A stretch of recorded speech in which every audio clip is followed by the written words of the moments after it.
Yo, what's up mga kuya? Kuya Tepetch Race back. So ngayong araw, samahan nyo kaming baybayin ng magagandang lugar at paliguan dito sa Karamoan.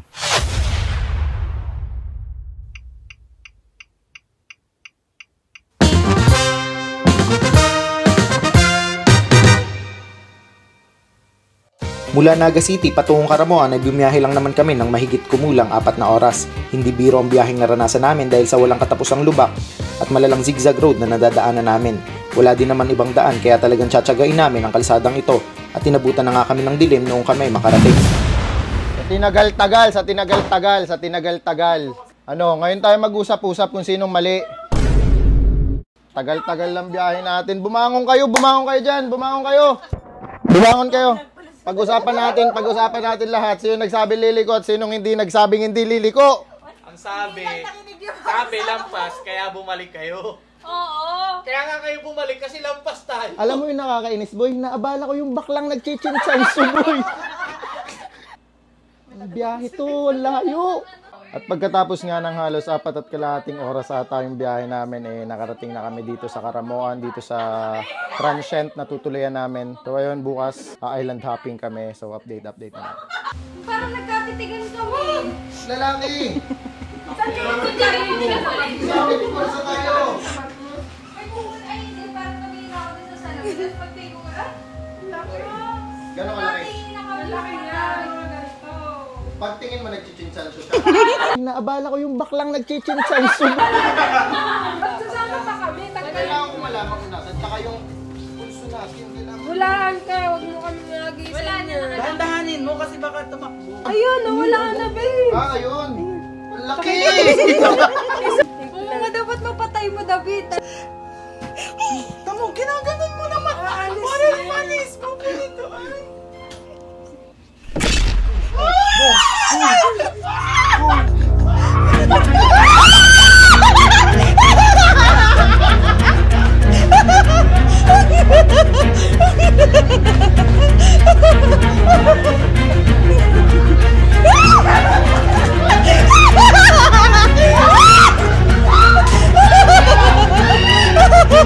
Kaya dito, harap ito yung camera mo.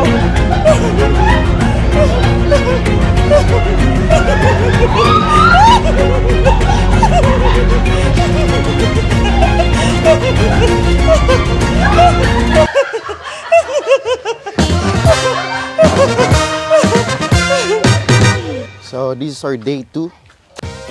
Papunta kami ngayon sa kabilang isla. Di namin alam kung saan. Mag-island hopping kami. Medyo malayo daw. So let's go. At sumakay na nga kami ng bangka patungo sa kabilang isla. Alright, so papunta na kami ngayon sa isang isla yun. Basta doon sa isla, sa kabilang dagat. Wala akong mapagtanungan eh. So, ayun. Let's go! Bapaw! Apaw! 10 to 15 minutes lang naman ang ibabiyahe ng bangka para makarating sa unang agenda na paglalayas namin. Salamat sa kalmadong dagat na mas nagpasmooth ng aming biyahe at maya-maya nga lang ay nakarating na kami. So ayun, pagkatapos namin magbangka, may aakyatin pa pala kaming, saan tayo pupunta? Lighthouse. Pagbaba namin, sinalubong kami ng maraming bata. Sila ay ang mag-tour guide sa amin. Ayo. So, kasama natin si Menilyn. Hi Menilyn. And si Frank Chris. Habang inaakyat nga namin ang sementadong bundok ay di may iwasang magtanong sa mga kabataan kung sila ba ay nag-aaral. At sa kabutihan ng may kapal, ay oo, di naman nila pinapabayaan ang kanilang pag-aaral.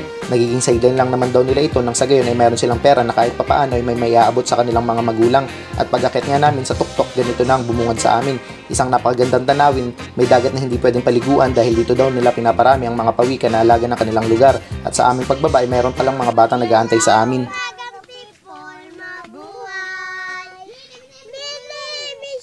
Wow, galing. Ay, galing. Murag.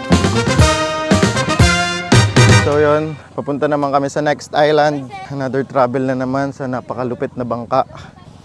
Let's go.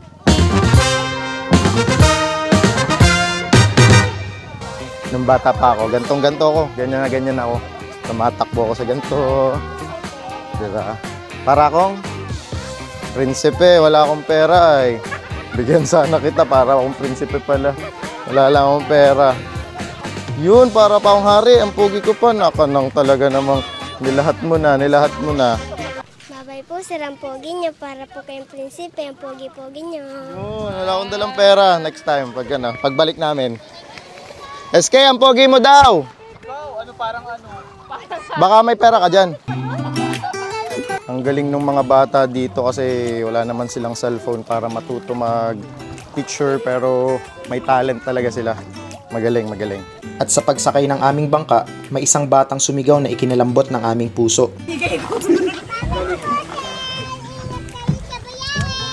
Bye! Alam mo, na-attach ka na sa akin, sumama ka na. Pag-aaralin kita. Sabi mo kay mama mo, tara na. Ay ma'am, ang ganda-ganda mo ma'am. Nakapula ka pa ma'am, para ka nasareno ma'am. Ay, wow! At dito naman sa pangalawang isla kung saan kami kakain at magpapalit ng pandigo. Halos 5 minuto lang ang biyahe. Dito ata talaga dinadala ang mga turista na manananghalian dahil dito lang naman sa isla na to ang may kubo at CR. So ito yung next island, kakain lang kami. Tapos swimming, snorkeling. Gusto ko sanang sumi-R, kaya lang parang mahirap kasi may mga butas baka pag may pumasok, 'di ba? Kaya pigilan na lang natin 'to.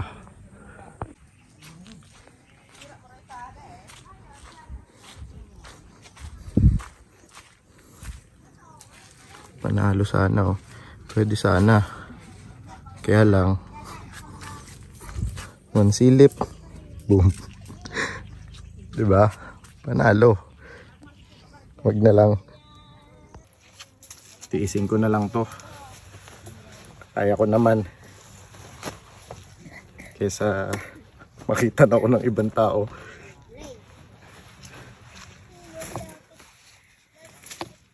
Bibihis na lang ako kasi maliligo na kami. Let's go!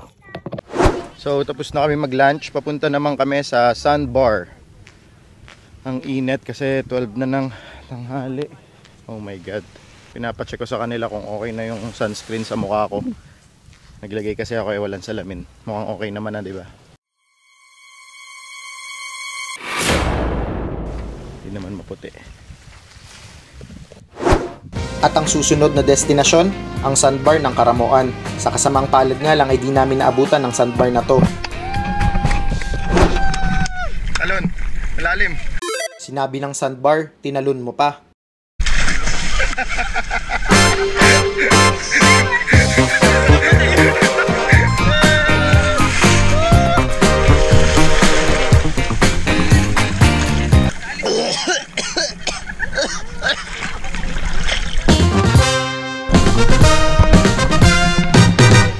Ano kita sa ilalim?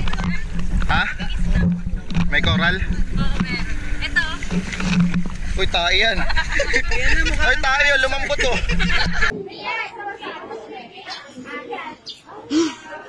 Tae nga. Confirm, tae siya.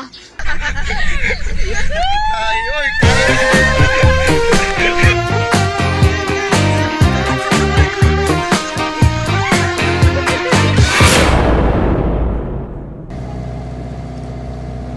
At ito na ang huling araw namin dito sa Karamoan.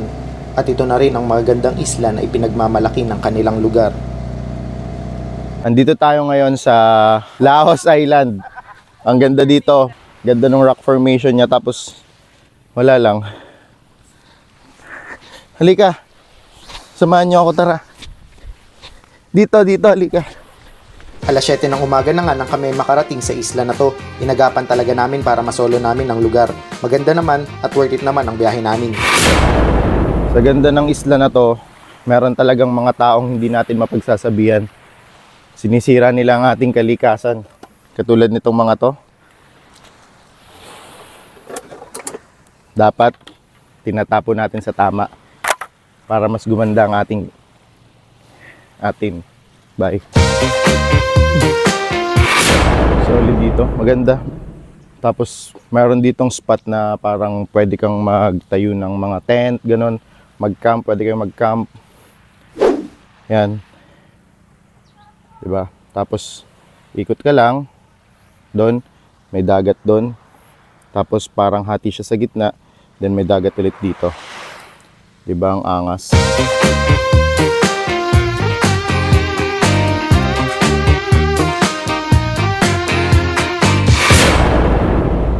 Tataka lang ako.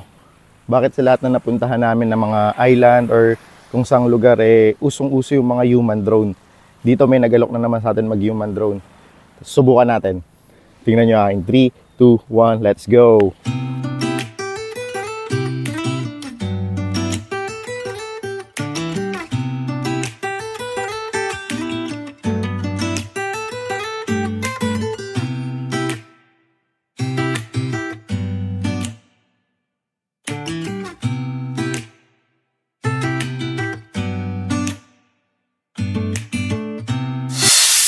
Dito naman tayo ngayon sa Matukad Island. Dito daw maganda yung buhangin kasi pino. Titingnan natin kung pino nga talaga.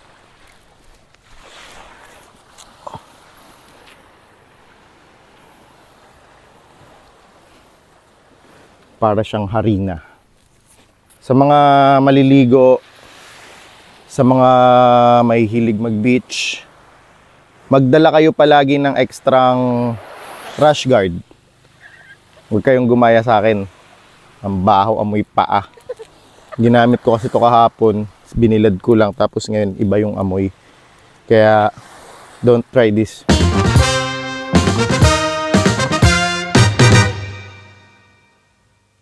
At sa huling trip ng aming paglalakbay, hindi namin pinalagpas ang activity na to.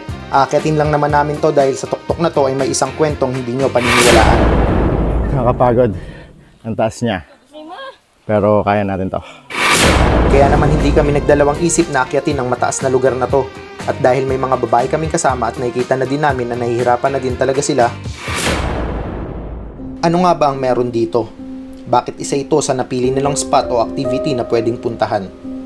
Dahil dito lang naman makikita ang Enchanted Bangus, na kung saan sa kwento ng mga taga dito ay meron daw na nagtangkang hulihin at kainin ang bangus, at ang kapalit nito ay ang kanilang buhay.